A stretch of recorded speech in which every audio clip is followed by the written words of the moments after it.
የምግብ ሉዓላዊነትን ማረጋገጥ በአንድ ጀንበር የሚፈጸም አይደለም። ያለንን የተፈጥሮ ጸጋ ተጠቅመን ወደ ምግብ ሉዓላዊነት ሊያሸጋግረን የሚችል ስራ እየሰራን ነው ያለነው።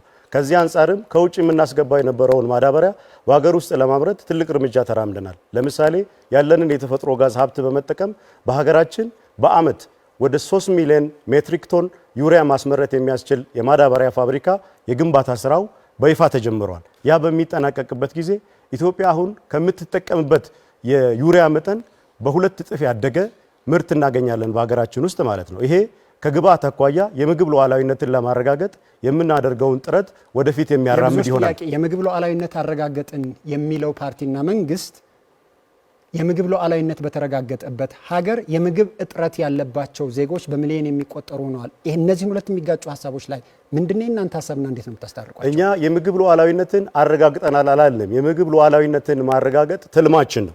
የምግብ ሉዓላዊነትን ማረጋገጥ ማለት በአንድ ሀገር የምግብ ምርትን እስከ እሴት ሰንሰለቱ ድረስ እሴት እስከሚጨመርበት ድረስ ምግብ የሚመረትበትን ስርዓት መቆጣጠር መቻል ነው። ከዚህ አንፃር የሚጎሉ ነገሮች እንዳሉ እናምናለን። መቼ ነው ኢትዮጵያ የምግብ ሉዓላዊነቱንና የምግብ ምርት ወይም የግብርና ምርት ሉዓላዊነቱን የምታረጋግጥ? የግብርና ትራንስፎርሜሽንን ስታረጋግጥ ነው። በየብልጽግና ማይልስቶኖቻችን አስቀምጠናል። በ2040 ሙሉ በሙሉ ማለት ነው ኢትዮጵያ የምርትና ምርታማነቷ መጠን ዓለም ከደረሰበት በላቀ ደረጃ ይሆናል።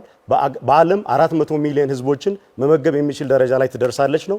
በሁለተኛ ደረጃ ደግሞ በ2025 እንደ ኢትዮጵያ አቆጣጠር የምግብ ዋስትናችንን የምናረጋግጥ ጊዜ እንደሚሆን በግልጽ አስቀምጠን እየሰራን ነው ያለነው።